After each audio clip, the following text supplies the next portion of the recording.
One really common question we get at Cal Strength is, why does the bar keep crashing on me in the clean?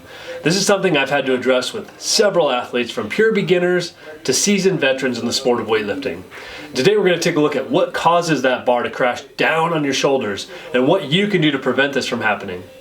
If this is your first time here, be sure to hit that like button and subscribe. And don't be shy, jump in the comments section and let us know what you'd like to see more of. On that note, let's get on to how we can fix that bar crash.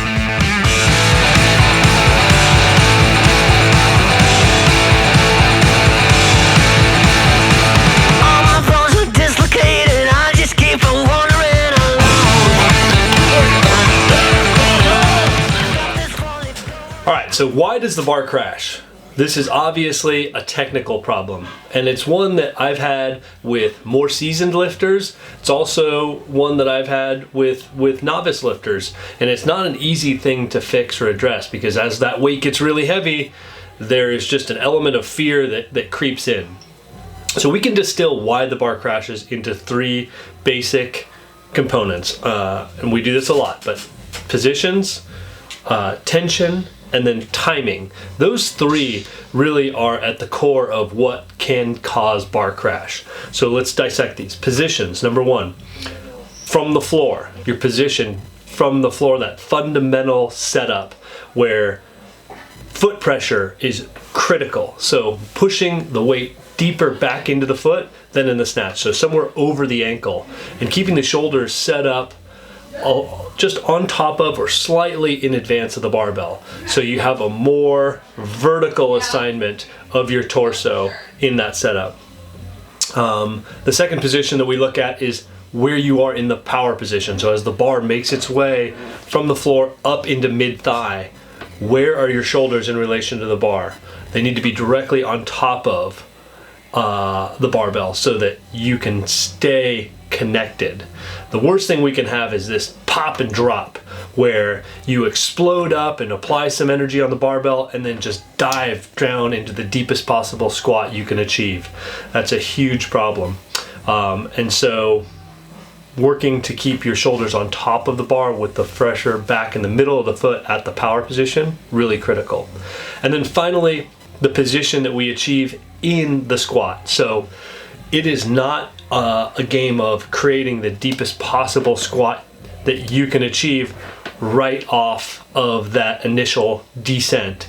What we need to do is stay connected with the barbell so that we're meeting the bar at the half squat point.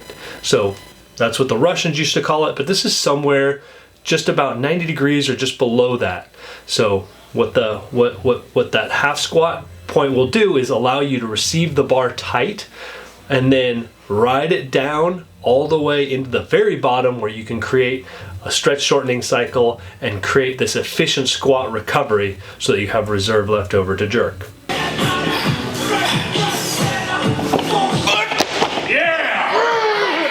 The second aspect, the tension. So tension, we really look at two aspects of tension as it pertains to bar crash. The first would be the tension in the arms.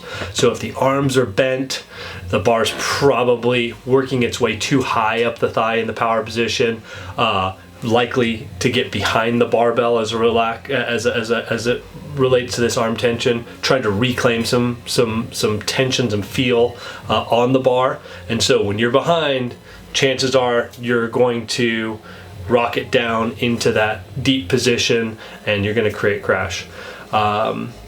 Secondly, as it pertains to tension, the brace. So really important if you want to catch that balance, if you want to absorb the force properly, so you're using the stretch shortening cycle, your brace as you receive the barbell has to be correct. So nice vertical torso, 360 degree brace with the core assigned, so as you meet the barbell, you can relax kind of with the lower body to create that stretch shortening cycle while maintaining all of that nice integrity through the core.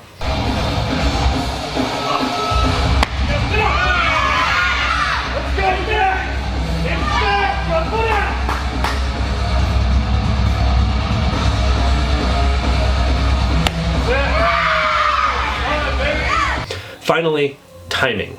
So the timing is where everything kind of comes together so that we can create that meet the bar sensation and recover out of the squat.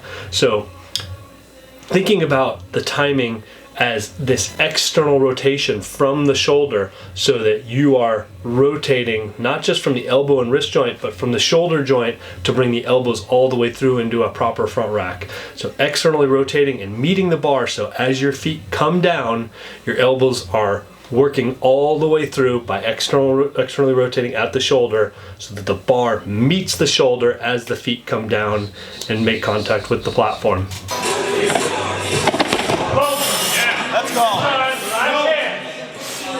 And then finally, how can we fix this stuff? So what exercises can we apply? What types of things can we work on to kind of address some of these position, tension, and timing concerns? The first thing I would encourage you to do is just to slow things down. So to work on some non-ballistic variations. So as you kind of work from the floor up into the power position, elbows up, rotate, and try and time that external rotation with a squat. And so you're marrying together all of the components of arm mechanics and tension with the timing of rotating the shoulders and meeting the bar as you descend. So non-ballistic variation, really good at just helping you ingrain arm mechanics, tension, and understanding.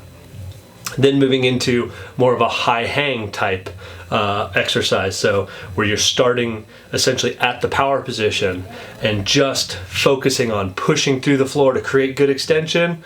The elbows are allowed to rise, externally rotate from the shoulder as you descend, meeting the bar at the half squat, and then really focusing as you do this high hang exercise on absorbing the force and rebounding quickly out of the squat. So training yourself to just stay braced while you create that stretch shortening cycle out of the squat. And then finally, we like to do one complex variation, a power clean plus a full clean. So hit one power and catch that power maybe a little lower than you ordinarily would. Remember, a missed power clean ought to be a full clean. So think about that as you hit that power clean. So finish strong, but receive the bar in a position that's transferable to the full clean. So hips retreated behind the shoulders, elbows up and all the way through, torso vertical, and then go ahead and pair that power clean with a full clean. So one power, one full, and try and in the full clean, make sure you meet the bar at the half squat and feel that efficient squat recovery. Those three exercises, alongside just a basic understanding of what causes the bar to crash in the first place, ought to help you navigate this complicated problem. I'm Dave Spitz, thanks for watching.